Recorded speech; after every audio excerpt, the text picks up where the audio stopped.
I don't hear too many people joining on, so I think we'll get on with the show today. Well, thank you for joining us.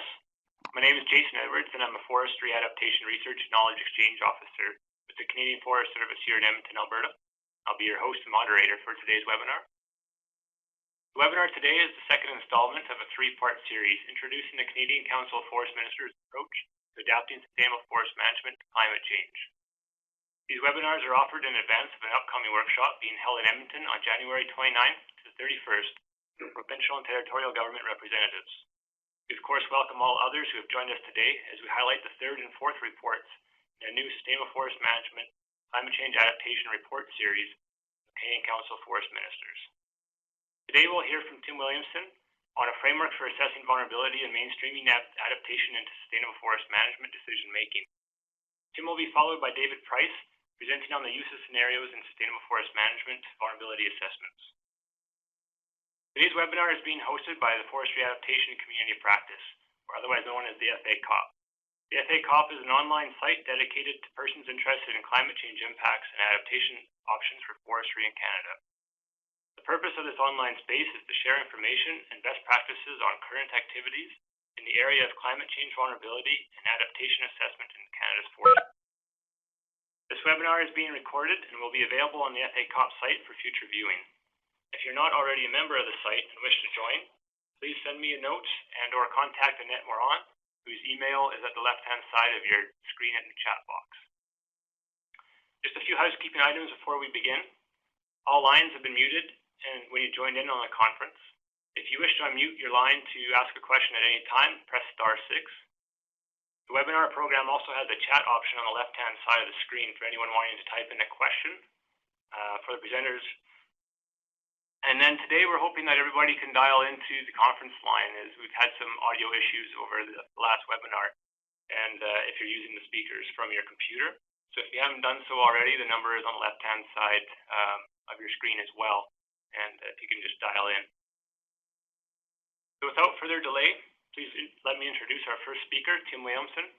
Tim is an economist with the Canadian Forest Service, and his research interests include climate change and sustainable forest management, climate change in forest-based communities, assessing adaptability of the forest sector, and methods for assessing climate change vulnerability. Welcome, Tim. Please take it away. Okay, thanks a lot, Jason, and thanks everybody for joining in this morning. I'll just mention I'm sitting down here in my basement in Edmonton, where yesterday we recorded the highest temperature we've seen in Edmonton for the last 45 years, I think, or so. We broke a record, a 45-year record for the highest temperature, and I think it was about, +7 or something yesterday here in Edmonton, which is quite amazing for mid-January. So I guess that makes it official. Climate change is real. So that makes, I think, the things that we're talking about with our CCFM work under the Climate Change Task Force quite relevant, I think. And I've seen that with a bit of tongue-in-cheek. But so basically, I guess to start things off here, I think it's pretty much stating the obvious to suggest that one of the consequences of this climate change issue is that we're going to require new kinds of information for forest management decision-making. And so for this presentation, I want to talk about a tool that we hope will assist forest managers in Canada to adapt to climate change. And that tool is, I think as Jason mentioned, it's a framework for assessing the vulnerability of sustainable forest management to climate change and a process for mainstreaming adaptation into decision making. So basically the material I'm going to cover off this morning is drawn from a report that I think will soon be posted on the CCFM website under the climate change heading there. And so this is a report, and I thought I would sort of acknowledge the people that have contributed both to the report itself and also to the framework that the report describes. And so really, I guess probably, one could say that this is not your typical report or your typical process, because there have been a number of people who have contributed to it in one way or another. And the direct authors of the report that will be posted are myself and Michelle Campagna from Quebec Ministry of Natural Resources, and Ainsley Ogden from the Yukon government. But the report also, or the framework that the report describes, is really the product of a number of conversations and discussions and face-to-face meetings with our technical analysis group. And so, that includes the people that are listed there. And then in addition to that, there was a number of iterations back and forth with the Climate Change Task Force where feedback was obtained. So really, it's this framework that we're going to talk about today is a result of widespread discussions involving a large number of people over a fairly long period of time. So there was quite a bit of work has gone and thinking has gone into it, and it isn't really the product of the authors necessarily. It's the product, I think, truly of the Climate Change Task Force. And just kind of on to the next slide. We're on slide 3 here. So what I thought I would do is just talk a little bit about the overall Climate Change Task Force work that's been going on since 2008 to put this framework document in a bit of context. And so the Climate Change Task Force work started back in 2008. And the first work that was conducted was a study of how our tree species in Canada were vulnerable to climate change. And this was as a result of a call from the premiers to look at tree species in particular. And that resulted in a report that's shown authored by mainly Mark Johnson was the main author, but there was a large number of co-authors on that report. And it was quickly realized that looking only at the tree species part of this issue was probably not sufficient, that we needed to kind of look a little bit beyond the trees and think about our forest management in terms of the forest sector and the benefits we receive from forests and the kind of goals and objectives we have under the banner of sustainability. And so we started the phase 2 work, and the mandate for the phase 2 was to develop these tools and techniques that forest managers can use to better manage climate-related risks and opportunities. And so with the phase 2, we have a number of products, some of which are shown up there. These are various kinds of tools, including the framework and a guidebook that will provide sort of a detailed how-to description of how to work through what's in the framework. Some of you may have heard Paul Gray's organizational readiness presentation on Tuesday. David will be talking about scenarios later today. There's a report on adaptive capacity and a report on case studies of climate change assessments that are going on across the country to kind of provide a flavor of what, of all the different kinds of approaches that are going on. So that's a bit of kind of the context for where this framework fits into the overall program of work. And one of the earliest things we did in starting to think about this framework was we started to think about, well, what do we need to do? What are the requirements for an assessment framework? And the first thing that we realized was that we needed to have a clearly defined and focused policy context that we could develop the framework around.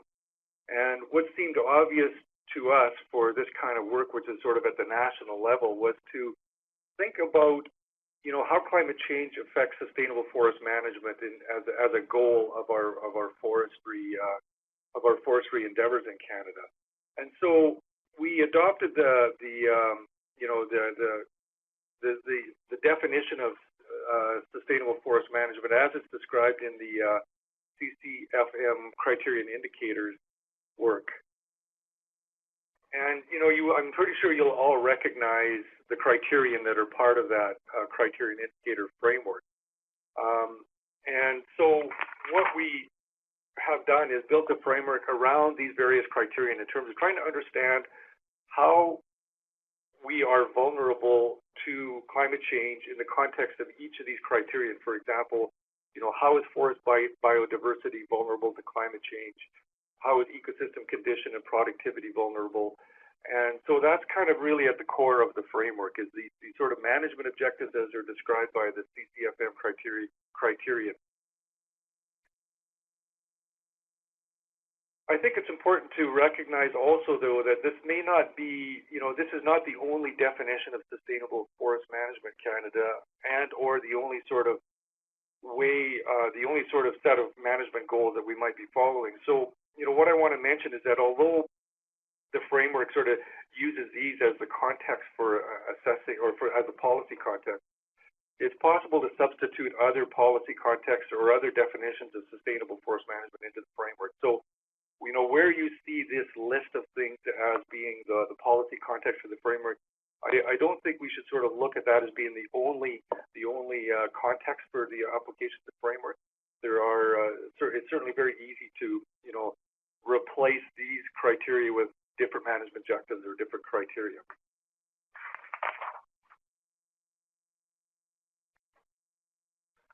So a second requirement was that we wanted to be clear about the methodology. And that's important because there are a range of methodologies that are possible to build, to build a framework around. And so, and I'll show that in the next slide. So, the thing is, what we felt was important was, we need to sort of evaluate the options for methodologies that would be at the core of this framework, and then have a basis for explaining why we selected that particular methodology.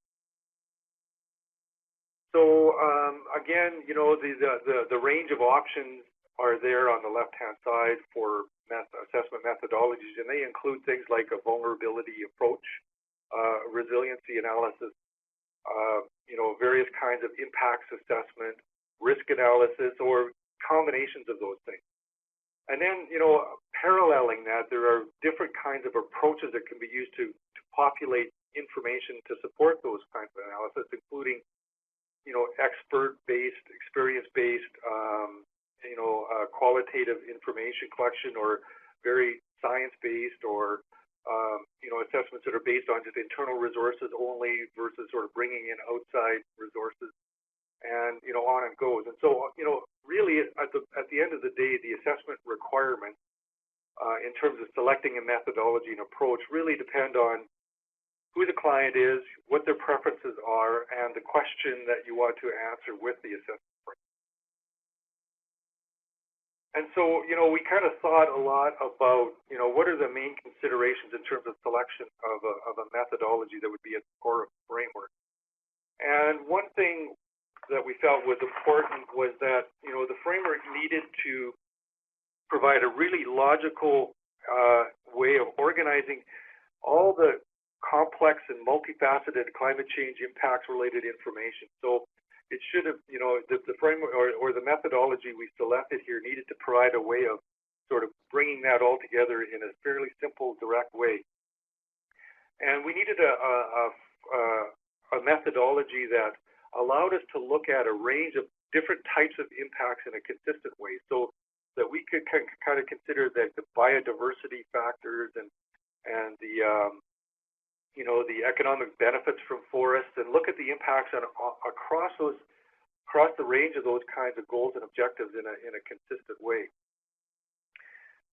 And the third thing is that the methodology needed to allow us to be forward-looking, at the same time recognizing the high uncertainty that's associated with looking into the future. And that uncertainty in a climate change context is higher probably now than it was before we started thinking about climate change.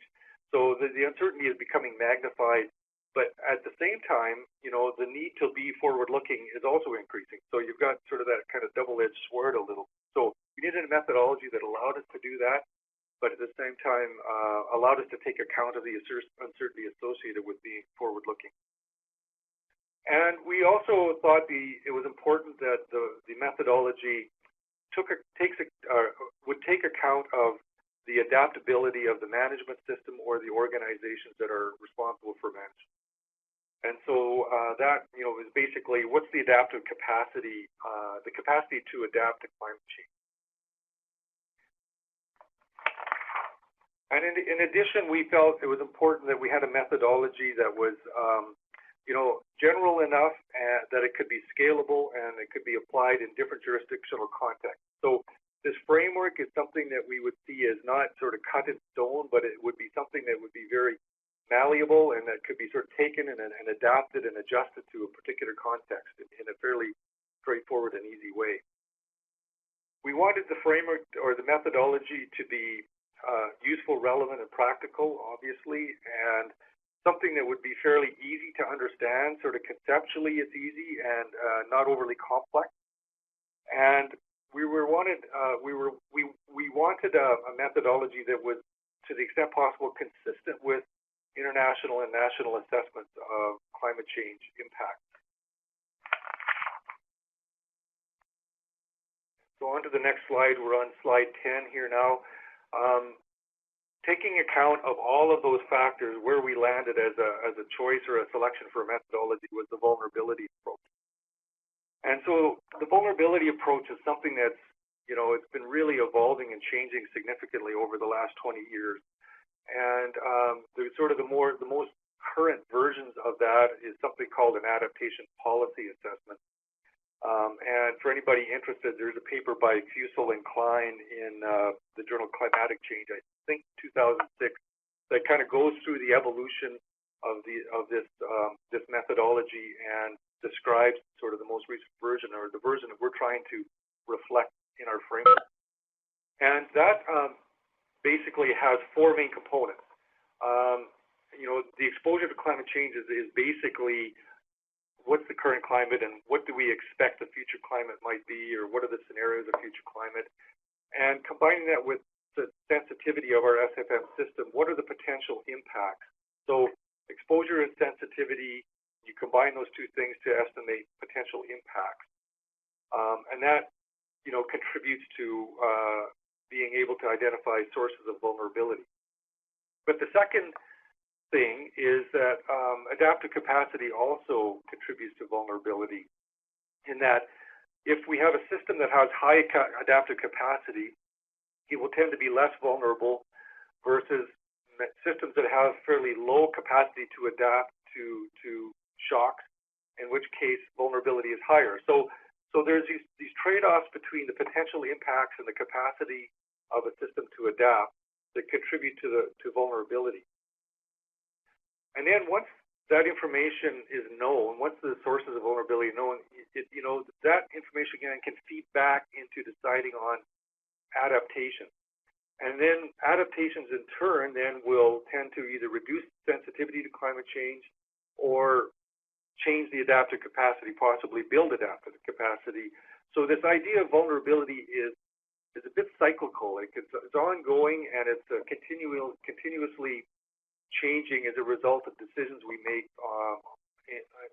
in response to knowing how we're vulnerable, and then adapting to that. That in turn changes vulnerability.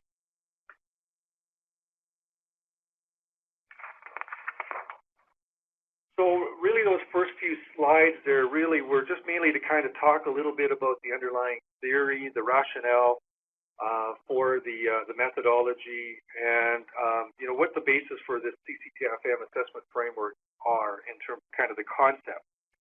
So what I'll do now in the next couple of slides, the next few slides, is talk a little bit more about the specifics of the framework that we've developed through the Climate Change Task Force. So we're on slide 12 here, and the framework has basically 6 components.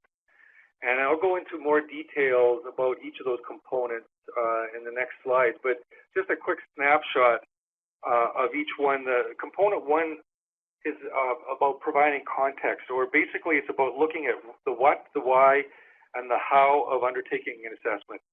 And it's about spending time to make sure that the cost for an assessment is well thought out and is clearly described. Component 2 is about learning about the relationship between current climate and forest conditions. Component 3 is about looking into the future, and that's because the nature of forestry is that we really are obliged in some respects to look into the future. But at the same time, understanding the future is becoming more and more challenging. So what are the ways and the techniques and tools for doing that, or one of the techniques for doing that is a scenario planning kind of an approach. Component 4 is about combining all the information from the first three components and interpreting that in terms of how that affects sustainable forest management goals and objectives. And then combining that with an understanding of our adaptive capacity. And component 5 is about sort of starting to look at, do we, with this understanding of our vulnerability to sustainable forest management, do we now need to start thinking about adapting and making a conscious decision about that? And if that is the case, what are the options? What are the options for adaptation? And it's kind of the sort of, getting everything on the table in terms of possibilities. And then in component 6, the options that are on the table are evaluated in terms of their feasibility. Particular options are selected, they are implemented, and then progress is monitored. So that component 6 is all about sort of mainstreaming adaptation and decision making. And I think it's important also to mention that these components are not independent. Obviously, they're linked together, and you can actually organize them in sort of a set of sequential stages, starting with basically what Paul talked about last Tuesday, which is really exploring whether or not, before you get into all this vulnerability analysis and start collecting data and that, really sort of exploring whether your organization is in a position to adapt, or whether you need to do more work to sort of get yourself into a position to adapt before you even start thinking about assessing vulnerability.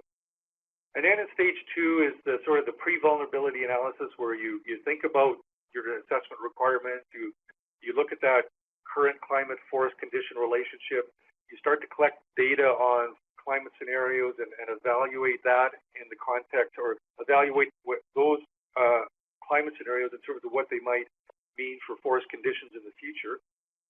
And then with that information in hand, you're in a position to start looking at the vulnerability analysis, which is the impact side and the adaptive capacity side.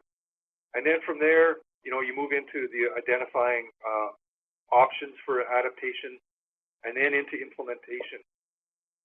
But I think what's indicated in this graph also is, again, this idea that this is a cyclical process, so that it doesn't end at component 6, because you might find that you at some point in time, as new information becomes available or as new impacts occur, that you would want to go back and reevaluate your adaptation options, or you find your adaptations aren't working the way you were hoping they were. So you might want to go back to component 5, or you might find that you need to go right back to component 4 and reassess vulnerability. So the idea here is, I think that you're continuously monitoring the situation and thinking about requirements and possibly going back to looking for new options or reassessing where you have issues. So I'm going to sort of fairly quickly here then go through each of these components. And the first one is about providing context for an assessment, and this involves scoping the problem and scanning the management system. So it's kind of basically providing a terms of reference for the assessment right at the very beginning when you get started. So the analytical context, or scoping the problem, is really sort of thinking about, what are your requirements relative to an climate change assessment? And secondly, what kinds of resources do you have to devote to it? And then thirdly, making sure that your requirements and your resources are kind of in line with each other, and so that you can sort of define the scope and approach for the analysis you would want to do. And in terms of the scanning the system, that's really about being specific about, what your management objectives are, who are the players in the system that would be involved, and what are the kinds of institutions that ensure SFM is implemented, and what's the governance system basically. Now, one of the things that I didn't include in this slide, and it was an oversight, and I should have, was that there's a third part to the providing context within our framework, and that's sort of looking at the non-climatic drivers that are affecting the system, because one of the things we talked a lot about amongst the technical analysis group is that we got to be careful not to focus too much on climate change as a single issue, because there are multiple things going on simultaneously affecting forest management, and I guess that's a kind of an obvious thing, but I think what's in the report is that for this first component, another action that needs to be taken is to look at the non-climatic drivers affecting the system and putting that into the context of climate change, and I guess to some extent sort of gauging the relevance or importance of these other non-climatic factors relative to climate change, so we understand sort of the relative importance of all these factors.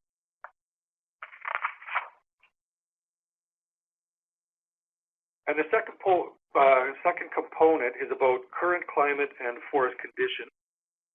And this component involves going out and obtaining the data and information about the local climate, and then really thinking about what the relationship is between current climate and the forest, the state of the forest in the area of interest. And it may also involve looking at ways that the local management has already adapted to or has been affected by the local climate. So it might seem like a very straightforward and simple kind of idea, but it's a very useful step because it provides a bit of a baseline or a backdrop against which you can start to look at the impacts of future climate, and then you have a better understanding or a better ability really to kind of evaluate these future impacts if you've already sort of thought about what the current relationship between climate and forest condition is.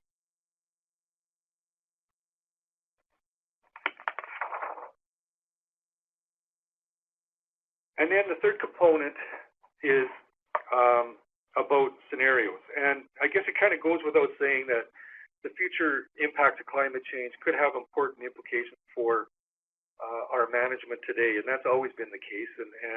But it's even more important, I guess, now. So there needs to be some way of taking account of these future conditions of the forest. But at the same time, the future has never been more uncertain. I think we've mentioned that before. I mean, we know definitely one thing that is certain is that the future will not be like the past, and yet it could be anything because climate is changing in such a dramatic way in such a quick period of time that the future is really is unknown. So the scenario analysis is a common approach or a common technique for dealing with these unknown futures, but not ignoring the future. So what scenarios are basically, they're predictions. They're not predictions or forecasts, but they're constructed stories based on the best available science, best available modeling, and the best available local knowledge about what might the situation look like at various points in time in the future, given information you might have about a particular climate scenario, for example. But at the end of the day, it's important to keep in mind that that is not a prediction. It is really a constructed story, because there could be all sorts of, and there often probably is, all sorts of subjective information and opinion that are built into scenarios. So in the context of this framework, then, there are two parts to this scenario construction process. First is to identify and obtain information on climate scenarios, and the second part is then to evaluate what that means in terms of forest conditions under each scenario. And David is going to talk about that in quite a bit more detail in the presentation following this one. And David and Kendra Isaac are also in the process of preparing a couple of reports that describe that in more detail, but David will talk about that. And just to kind of, visualize this, I guess, a little bit better, these two components 2 and 3, really are similar, but differ only in that component 2 is looking at current climate, whereas component 3 is, looking at these scenarios of future climate. But ultimately, what we want to know is what's the effect of these climatic variables, current and future, on forest ecosystem processes, on health, productivity, and composition. So this isn't yet talking about the SFM impacts, but it's talking about impacts on forests as a kind of an intermediate step towards then understanding what happens to SFM goals and objectives. So then in component 4, all of that information that's developed under 2 and 3 then is used and interpreted in a way that provides some insight about what it means in terms of impacts on SFM. You know, whether or not you're using the CCFM, SFM criteria or some other set of some other definition of SFM or some other set of management goals. The idea is that, you know, once we know a little bit about what's going to happen in the forest, then we can interpret that in terms of what happens in terms of management objectives or benefits and value. So in addition to looking at those impacts on SFM, part of component 4 is to evaluate the adaptive capacity of the management system. And then those two things together will allow you to identify what your key vulnerabilities are. And again, sort of visualize that in a tabular form, you know, there's a set of criteria that are potentially vulnerable.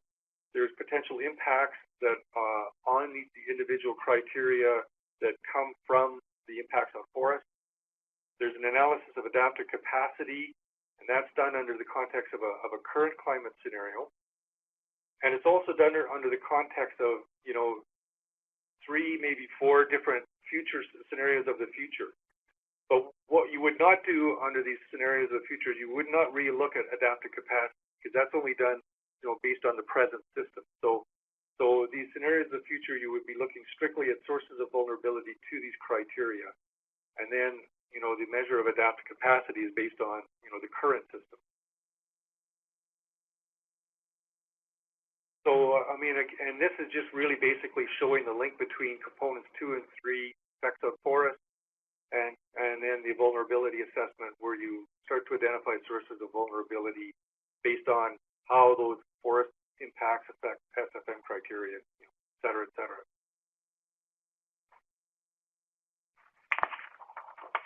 And component 5 starts to get into this question about adaptation, defining adaptation options.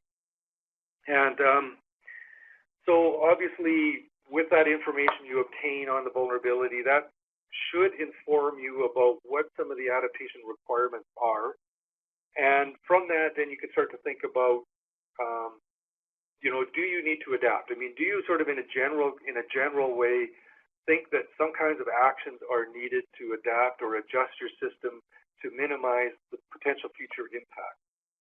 And if no adaptation is required, and that's a very legitimate result, then what you might want to think about doing is continuing to monitor and periodically reassess that situation, because things can change. But if adaptation, you know, if it's determined that adaptation is required, then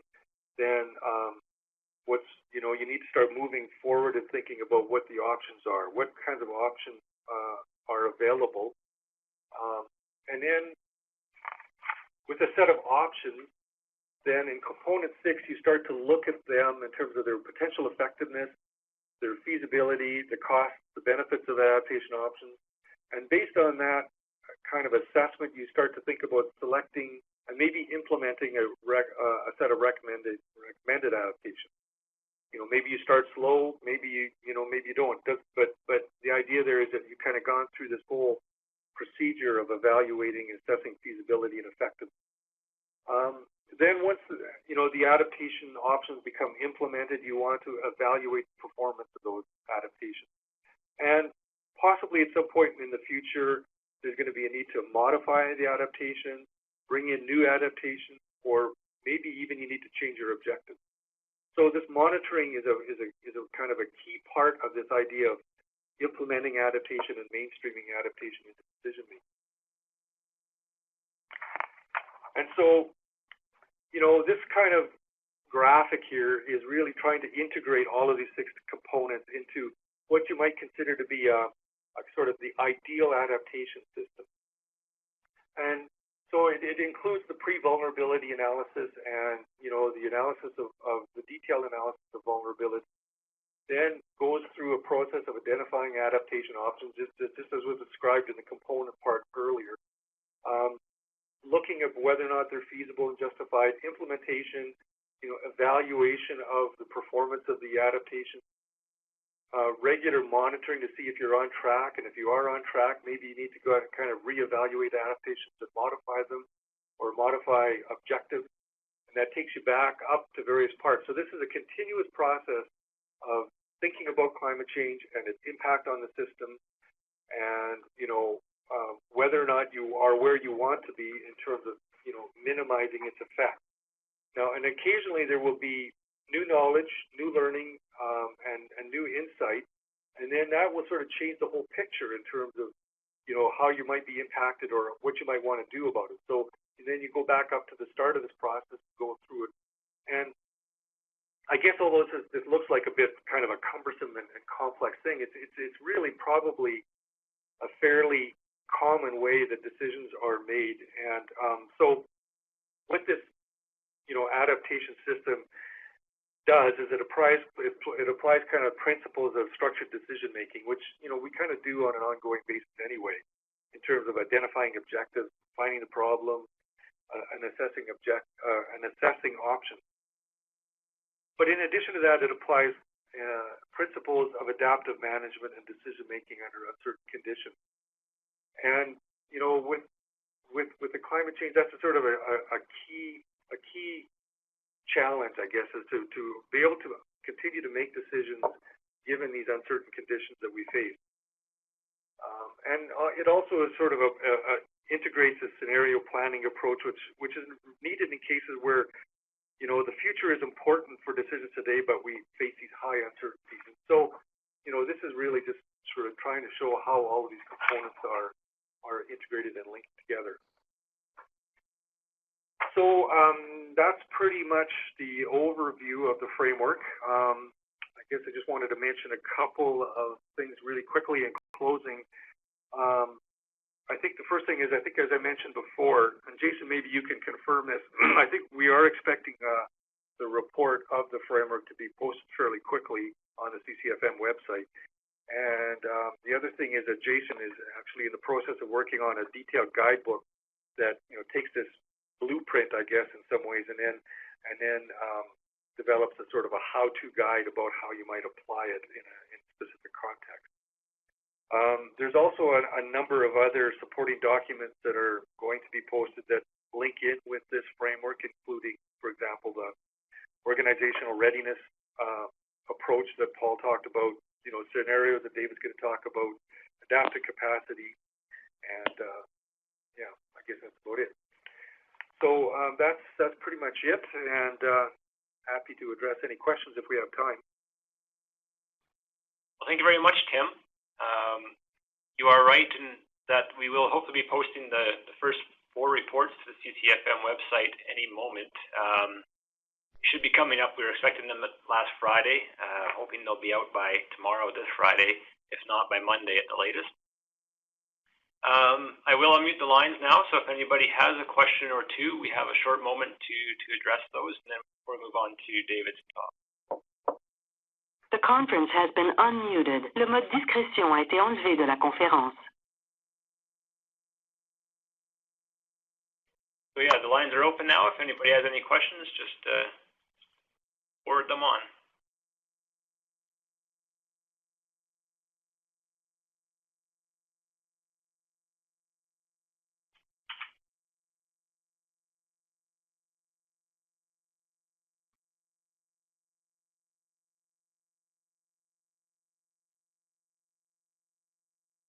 Not hearing anyone, so give you one last call. We also have a chat option on the left-hand side of your screen if you wish to type it in rather than ask over the phone.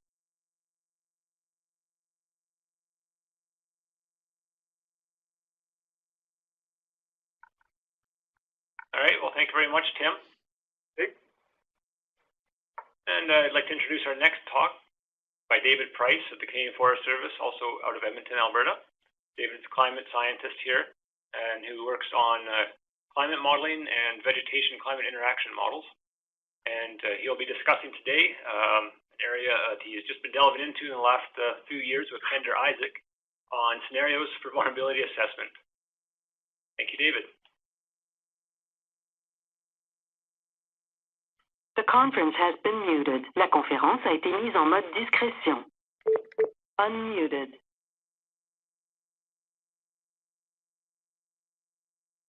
Well, thank you, Jason, and thanks also to Annette for helping to set up this presentation. My name is David Price, and I'll be giving the fourth in this series of CCFM Climate Change Task Force Train the Trainer webinars. This is a precursor to the workshop that Jason will be leading at the Northern Forestry Centre at the end of January. Let's move on directly to slide 2. I'd like to acknowledge the important contributions of many people.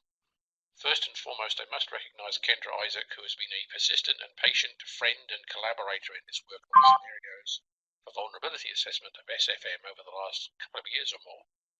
Together we've written 2 reports, one of which should be out very soon, and the other which unfortunately still needs a few loose ends tidying up. The other colleagues on this list have all been involved in the CCFM Vulnerability Assessment Project, mostly as members of the Climate Change Task Force Technical Advisory Group. They've all been a great bunch of people to work with. Next slide, please. I have provided an outline here, mainly to keep me on track, but I'm hoping it'll be useful to you as well. In the outline, we'll first of all discuss what exactly I mean by scenarios in the context of climate change and sustainable forest management. Then I'll talk a bit about uncertainty. Scenarios are often used as tools to explore uncertainty. And the connection to climate change is two-way. On the one hand, there are many uncertainties attached to climate change itself, though I want to suggest that some aspects of climate change are really quite certain.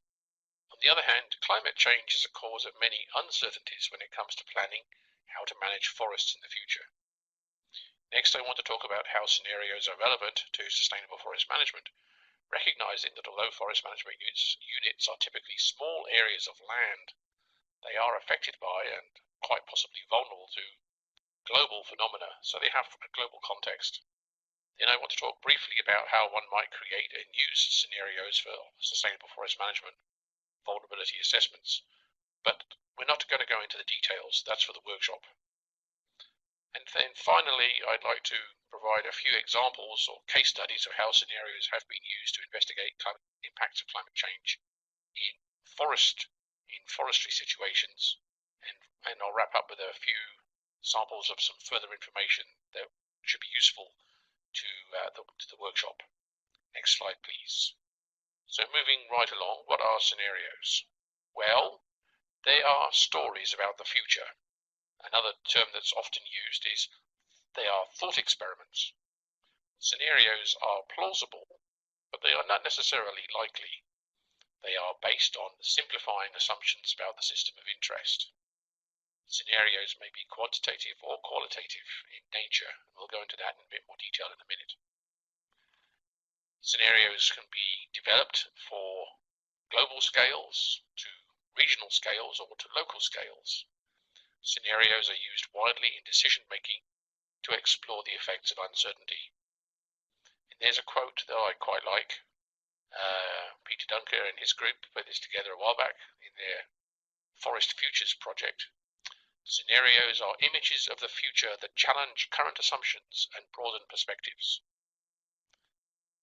When we talk about a quantitative scenario, that implies to me that it's mainly numerical data, which may have been derived from a model or some other form of quantitative analysis. On the other hand, qualitative implies that the information is much more empirical and descriptive. In reality, this distinction is probably rather fuzzy.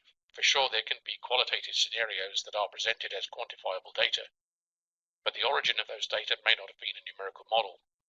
Conversely, it's possible to express highly quantitative data, such as a climate projection, in qualitative terms, if only to make them easy to understand.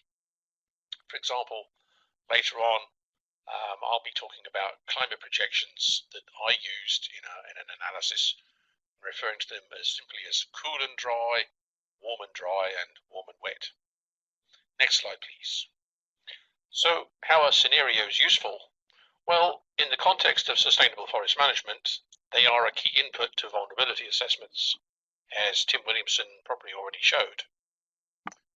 Scenarios allow multiple interacting factors to be addressed in a systematic way. So go back to what I was saying earlier, not just about climate change. These factors might include the biophysical impacts on forests. They might include the socioeconomic drivers that will intersect with the ecological consequences of climate change.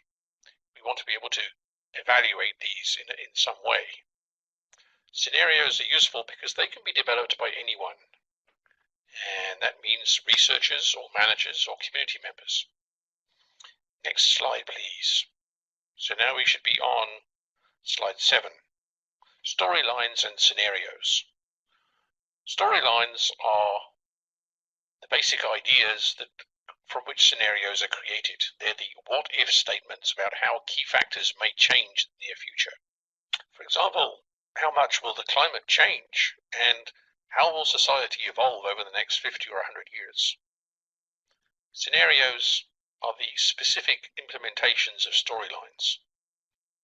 The diagram there is a version of what has become almost a classic example of the so-called scenario axis approach for developing and using storylines. It was used as the basis for creating the so-called SRES, which stands for Special Report on Emission Scenarios, Global Greenhouse Gas Emission Scenarios project, which was undertaken for the IPCC. These storylines considered what seemed to be plausible alternative future directions that the world might take based on changes in political development, which is the horizontal axis, and in social and economic drivers, vertical axis. The 4 segments created by the intersection of these 2 key drivers then provided the storylines for different global projections of greenhouse gas emissions. Each of these, such as the A2, then led to the development of several different emission scenarios, over 40 in total, although in practice only 5 or 6 of these have been used widely in global climate modelling experiments. Next slide, please. Climate change and uncertainty. So why is climate change uncertain? Well, this is one of many graphs that one might see, this taken from the IPCC AR4 report, and many of you have probably seen it before. It shows the 3 emission scenarios which were promoted by the IPCC for global climate modelling experiments. And going back to the previous discussion, these were the SRES, A2, A1B, and B1 scenarios. The graphs are the averages of about 22 different GCM simulations which have been averaged spatially to give the model consensus and the range for how global mean surface temperature will likely increase over the 21st century. I want to draw attention to several points here. Firstly, that there is quite a bit of consistency among the different models about the general trends. That is to say that the uncertainty resulting from the models, which is shown by the shaded areas around the solid lines, which is 1 plus or minus 1 standard deviation, is pretty narrow compared to the difference between the model runs themselves, the different emission scenarios. The magnitude of those shaded bands increases gradually with time, which is reflecting the fact that as the perturbation from current CO2 concentrations, current greenhouse gas concentrations increases, they start to become a little bit less certain. But the differences between the different GHG emission scenarios are much larger, and so that leads to essentially much greater uncertainty about the future climate by, say, 2100.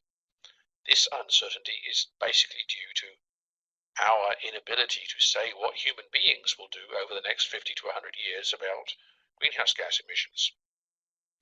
And then finally, when we look at those different greenhouse gas scenarios up until about 2050, the changes in temperature overlap to the point where there is really very little difference among them. This is because the temperature increase projected between now, around the year 2000, and 2050 is what we call committed warming. It results from the GHGs that we've already emitted and from the huge thermal inertia of the global climate system, primarily the oceans. The point being that this is almost certain to occur. There's very little we can do to stop it.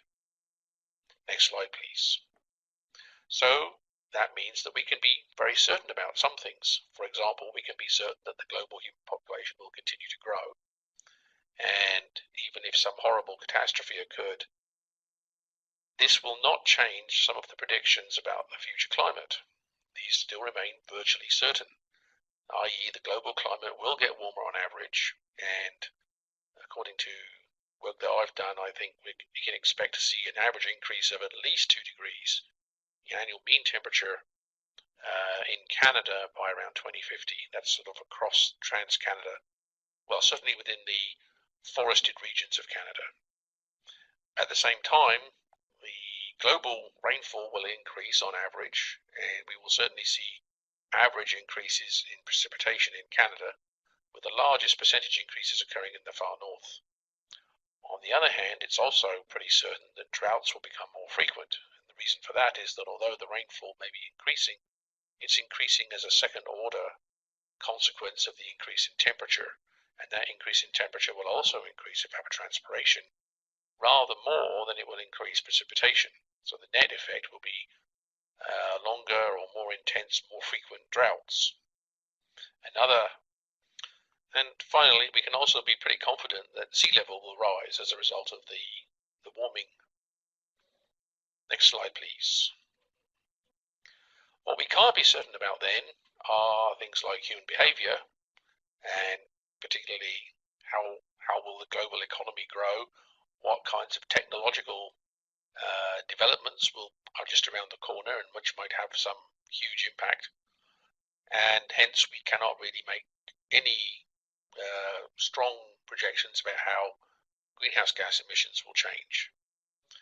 We're also not very certain about the details of how the climate system works. So although I've said we have some pretty good understanding of the basics, we're not too good on understanding what causes variability and how the occurrence of extreme events like storms and flooding events might change in the future. There are obviously many limitations in the climate models, particularly for small-scale processes. And then we have geophysical feedbacks, which we sort of know about, but we don't really know how fast they're going to happen. So, for example, the retreat of the Arctic ice sheet in the summer has been more rapid than many of the models projected, although that's beginning to change because the models are being adjusted to explain the rapid retreat. Ocean circulation patterns may also change, but again, we only have some incomplete knowledge about how that will happen. And then we don't know so much about the impacts of climate change either. Maybe people in infrastructure are relatively predictable because they are somewhat understandable systems, but natural ecosystems and even agricultural systems and the responses they may have to a changing climate are much more difficult to project. And in addition to that, we have the potential for biospheric feedbacks, increases in forest fires, the consequences of permafrost melting in Canada. Next slide, please. This diagram was taken from the recent Canadian NRTE report, which shows the cumulative effects of climate change and its impacts on uncertainty, in this case expressed as the costs of the social and economic impacts. As we've seen, future greenhouse gas emissions cannot be predicted with any certainty, and that's only the first step of several. None of the subsequent effects of those GHG emissions can be predicted with great confidence either, though it's possible that some, such as the amount of warming caused, may be predicted with greater confidence than others, such as the ecological impacts of warmer conditions on Canada's forests. Next slide, please. So here we get to what I'm calling the global context for SFM scenarios. Next slide. So this is a diagram which Kendra and I adapted from the original, which was published by the IPCC in the third assessment report. The yellow arrows going in the clockwise direction show how there's a cycle of cause and effect where global human socioeconomic development both contributes to climate change and therefore will be affected by it. There's a blue arrow which indicates how humans can also respond to modify the natural and in some cases the human-managed systems such as forests. That's a form of adaptation. Modifications include adapting to the impacts. We have focused on the special case of impacts on sustainably managed forests in the top right corner. Forest management is one of relatively few human activities where adaptation to climate change may also contribute to reversing its effects, at least to some extent. It is at the local scale where adaptation activities must occur. In the context of sustainable forest management, this is also the scale where scenarios for vulnerability assessment need to be targeted. Next slide. So we are now on slide 15 and looking at some pretty maps of Canada. These maps are the results of some work I did along with several colleagues in Canada and the US to compare projections of future climate obtained with different global climate models in North America. The objective was to create climate data sets that could be used to drive ecological models of forest responses to climate and then determine what these different scenarios would do to the distribution and productivity of Canada's forests. On the left are 4 projections of mean annual temperature increases for Canada around 2085. That's to say they are the averages of a 30-year period from 2071 to 2100. While there are differences among the models, there are some very consistent general patterns of warming, namely more in the north and less on the east and west coasts. You can generally see that north-south and northeast to southwest gradient appearing in all the models. On the right are projections of changes in annual precipitation. Obviously, there's much greater variability among the models in the precise locations of the projected changes. But even here, I think there's a lot of consistency. The greatest proportional increases in rainfall or precipitation are 20% or more occur in the north, and the lowest increases or even slight decreases are projected for the west coast or in some cases on the east coast. This greater variability in precipitation patterns is consistent with the spatial nature of precipitation. It's much harder to capture this with coarse resolution global climate models. I think the point is that climate scenarios are going to be an essential component of making any plans to adapt, even though, of course, there may well be other factors that are important. Next slide, please. So now we get on to how we might create and use scenarios for vulnerability assessment in sustainable forest management. So another diagram, this is an adaptation of another diagram by Kendra and I, which we thought had real applicability to the topic of sustainable forest management. The original appeared in a paper by Desai and Hulme, but it's shown up in other places as well. It shows how top-down and bottom-up approaches can be or should be combined. So here we go back to the concept of vulnerability that was discussed by Tim Williamson a little while ago. The green triangle at the right-hand side is the bottom-up approach to sustainable forest management scenario development. We see all the important factors which are sensitive to climate change to some extent, and as also mentioned by Tim, these might be monitored using the criteria and indicators for sustainable forest management, although possibly modified where necessary. So we have the indicators inside that green triangle primarily. At any particular location, some subset of those potential factors will be the key concerns in the development of a local scale scenario. These are the factors that are evidently the most vulnerable and or the most important for maintaining sustainability. Above that, we also see adaptive capacity. That's the ability of managers to adjust management practices to minimize the harm and or maximize the benefits resulting from a changing climate. On the left-hand side, we have a blue triangle pointing downward, which is broadly stated the top-down approach to deriving a local scenario from global scenarios. It's the local effect of global climate change as captured in climate model projections. This is also the exposure side of the vulnerability equation. The value of forests in climate change mitigation is another possible benefit to be considered when developing adaptation strategies in response to the vulnerability assessment. And here we have that green arrow labeled mitigation pointing up as a way of the feedback between the ecological system and the atmosphere. Next slide, please. When I first began to consider how scenarios should be constructed for a sustainable forest management vulnerability assessment, I came at it very much from the perspective of a biologist interested in the impacts of a changing climate on the forest. I looked at the problem in a rather linear way. We could derive an ecological model with different scenarios of future climate and learn about the sensitivity of the ecosystems to these prescribed changes. This then would be the means of creating the scenarios of impacts of climate change on the forest, which I thought would then feed into the vulnerability assessment. Essentially, we have different levels of change, and we have some measure of the response of the forest to those different levels of change, which could be useful in developing an adaptation strategy. But I gradually learned, particularly after several heated discussions with Kendra and other members of the TAG, that really we have to think of the forest as a complete system managed sustainably, which takes account of the goods and services it provides to humans. Of course, when we involve people in something like this, my immediate feeling was that things which are already complicated suddenly get an awful lot more complicated. But a lot of work has been done on these kinds of problems in other areas, in other parts of the world. So we need to think of this scenario axis approach and consider how social and economic drivers may also affect the managed forest in the future. Next slide, please. So that leads to what I think is this rather whizzy diagram, which, to be honest, I only concocted last week. The idea is that when we create scenarios for sustainable forest management, climate is not the only factor of importance.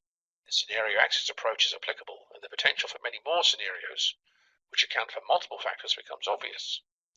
This diagram shows only two dimensions. In principle, other drivers could be considered, but for practical reasons, it would become horribly complicated. So obviously we can see that we have that left to right approach with the socioeconomic drivers being superimposed on this and creating many more potential scenarios.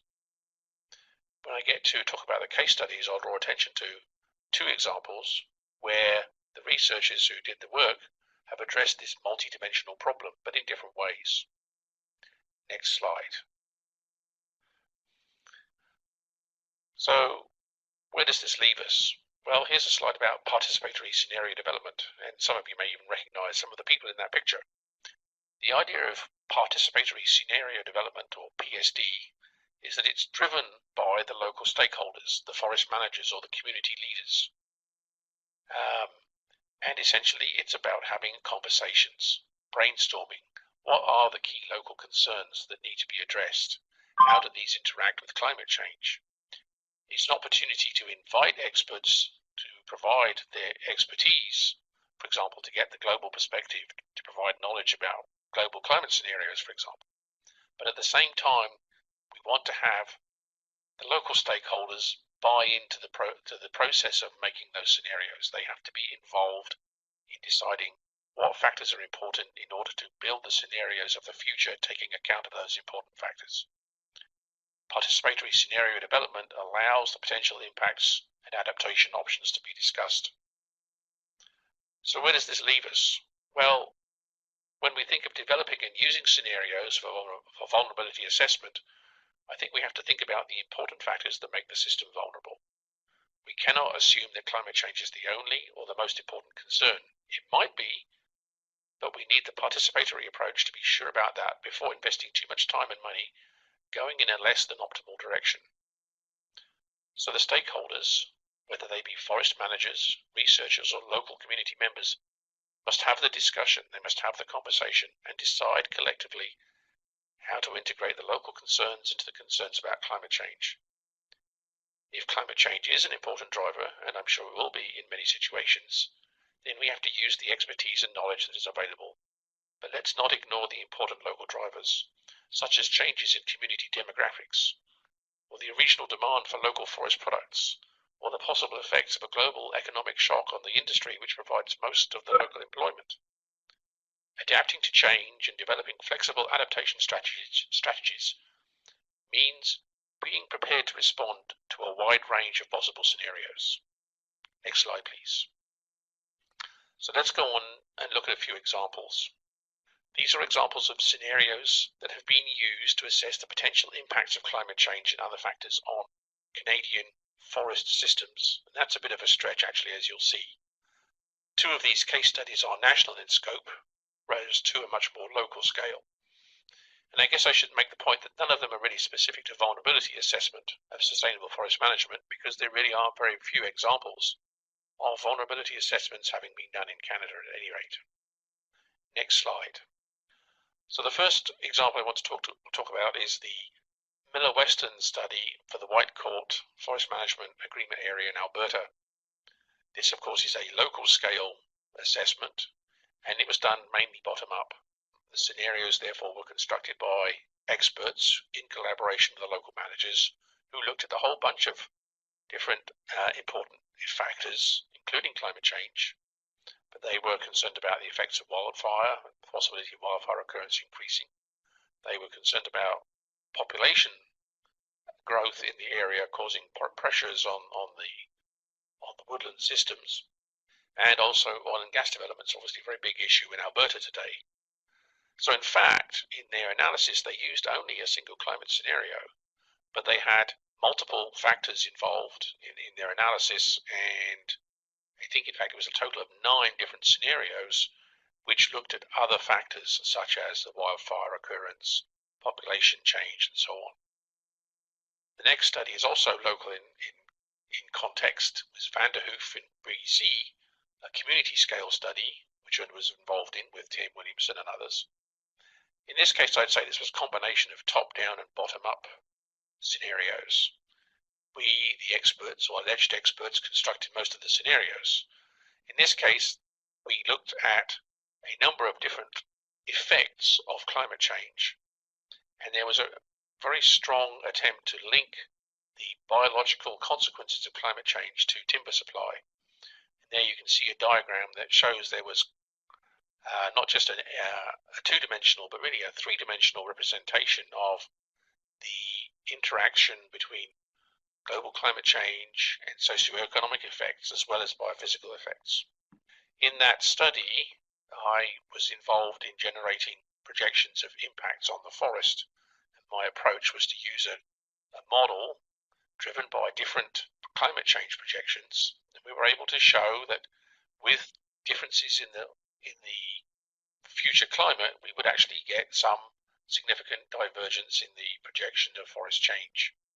And so these models show that compared to the 20th century in the top left-hand corner, different combinations of warming and changes in precipitation regime actually result in different proportions of conifer and deciduous woodland in the future forest. Next slide, please. And now we should be on slide 26. The Forest Futures Project was a national scale study led by Peter Dunker for the Sustainable Forest Management Network. Next slide. It was mainly bottom-up scenario development process and very participatory. There were many workshops held across the country, and there was strong engagement from multiple stakeholder groups, from business to communities and environmental groups, all of whom contributed significantly in these different workshops. In the course of working through that process, they were able to identify 13 distinct drivers of change in the Canadian forest sector. And the key scenarios were developed from consideration of the workshop input. And in fact, they decided that environmental change was one of the key drivers, and the other would be societal values placed on forests, anticipating that over the next 50 to 100 years, people's relationship to forests in Canada might change appreciably, but in many different ways.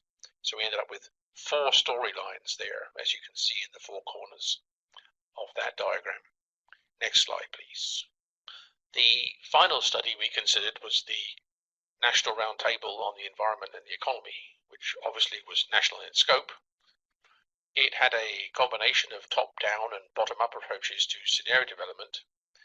The scenarios themselves were developed by experts who included industry leaders, economists, and policy analysts. And they were using a combination of global scale data and national scale data. They considered climatic extremes and their effects, and they assessed the impacts of climate change in dollar terms. And they looked specifically at timber supply when we're talking about the importance of the forest industry.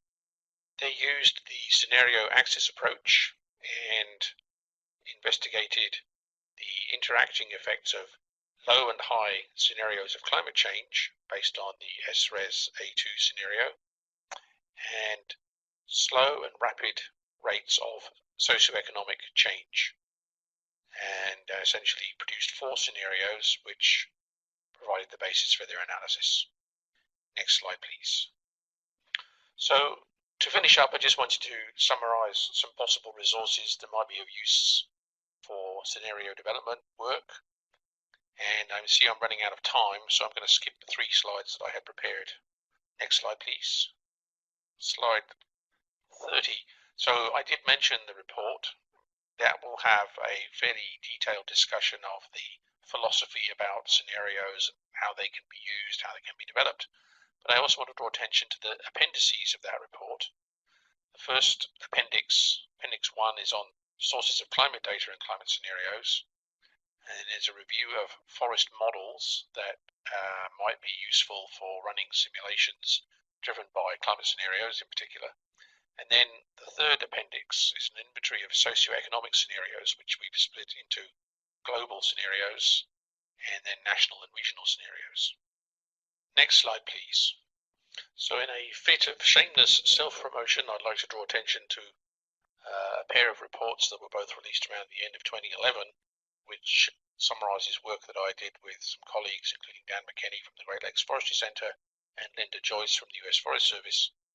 We downscaled climate scenario data from multiple GCMs and created climate scenarios for North America, which then got split into data sets for Canada and the USA. And so the reports provide information on the sources of the data, the methods of downscaling used, the results, and how the data can be accessed. Next slide, please. And finally, any questions? Thank you very much for your attention. The conference has been unmuted. Le mode discrétion a été enlevé de la conférence. Thank you very much, David. That provided a great overview of uncertainty in the future and methodology of taking that uncertainty into consideration when making decisions in sustainable forest management. I'd like to open that up to any questions you may have for David. I believe Tim is still on the line as well if you've come up with a question for him. We have a few minutes to address those questions.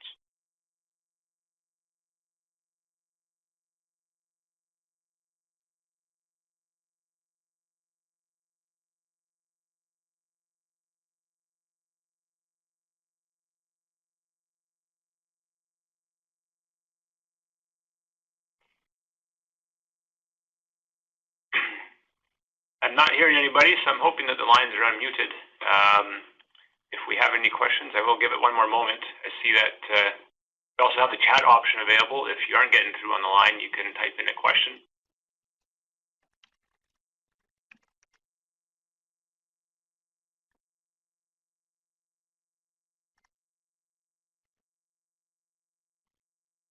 I believe I've unmuted all the lines, but if you still aren't getting through, just type in *6, as Annette mentioned there, to unmute your line.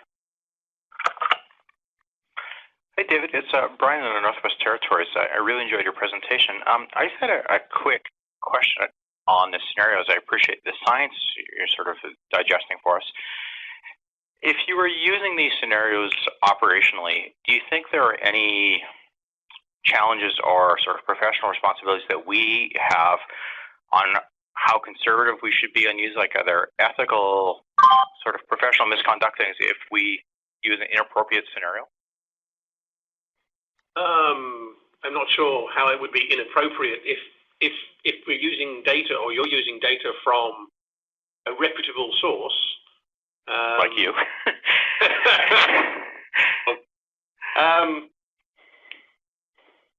The idea is that these should be used with caution. They are only they're guesses, they're projections, and no one should go around with the idea that any one of these model projections is a prediction of the future. It isn't, as Tim said. So long as you recognize all the caveats and refer to those caveats in the course of doing the analysis, I don't think there's any concern. Okay, so I guess it's one thing for using it to sort of look at assisted tree migration, or we can look at all the adaptation options to help guide us to make better decisions to try to reach certainty. I guess the concern is if people on the sort of forest engineering side use the data on the infrastructure side for bridges, culverts, whatever, they could have actual liability issues. I was just wondering if any thoughts been given how to address that. Yeah, I don't know. I would have thought that even then, the engineers are using the best available data. I'd probably advise them to go back to the original GCM projections because there may be better information available. I mean, most of what we've done has been monthly averages. They might be interested in projections of changes in extreme rainfall events, for example, to calculate the increase or the frequency of particular levels of flooding.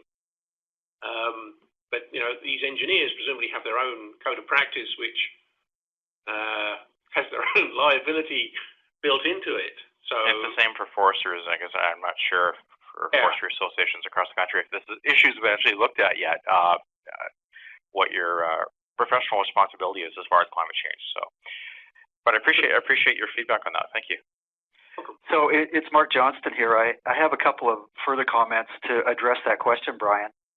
One is that typically when people start using the scenarios that David talked about in driving ecosystem models, for example, to look at the future state of the forest and that kind of thing, what's frequently done is that you choose a range of scenarios that try to capture sort of a range of different potential futures.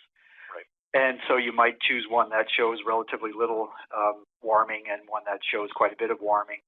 And the conclusion would be that probably the truth lies in between there someplace, but we're not exactly sure.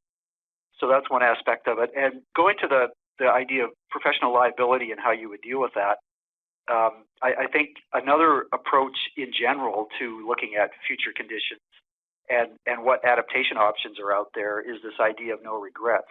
Right. Where you would implement things that are good regardless.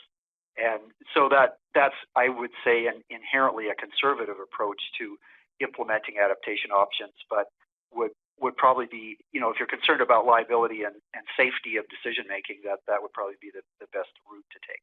Right, and I guess unfortunately for adaptive management, it would actually be great if we could not necessarily do all the conservative things, that we actually could sort of burn by some sort of experiments that are on the fringe.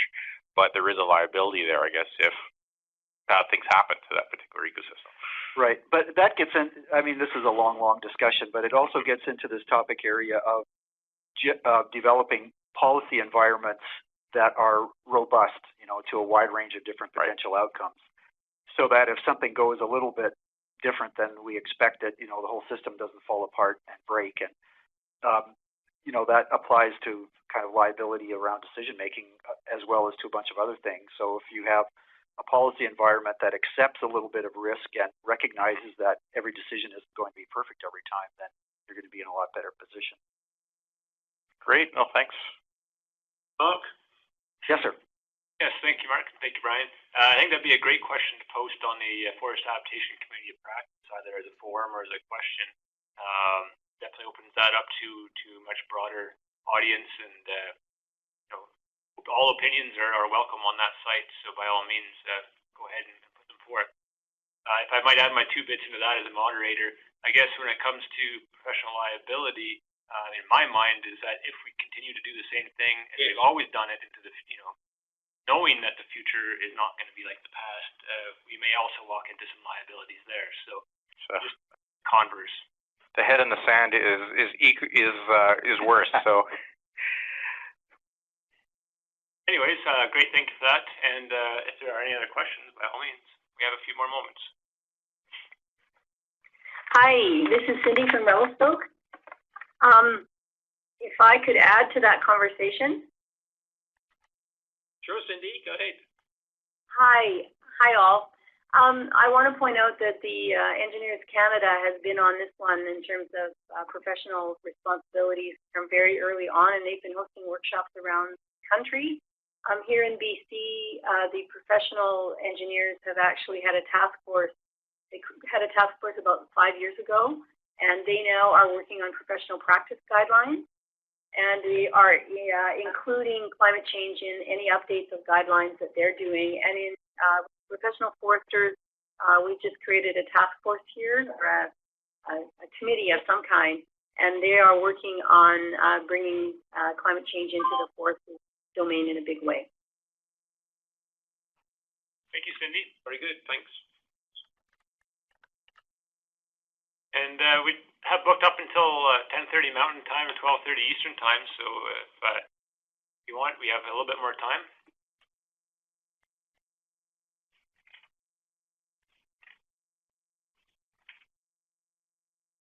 Okay, well, I'm going to take that as a clue that everybody's looking to move on the day, so thank you everyone for joining us. Just a reminder that tomorrow at 11 o'clock Eastern, Tim Williamson will be presenting on the adaptive capacity and how we assess adaptive capacity in the context of sustainable forest management. So are we able to adapt? Hope to join you tomorrow, and talk to you later.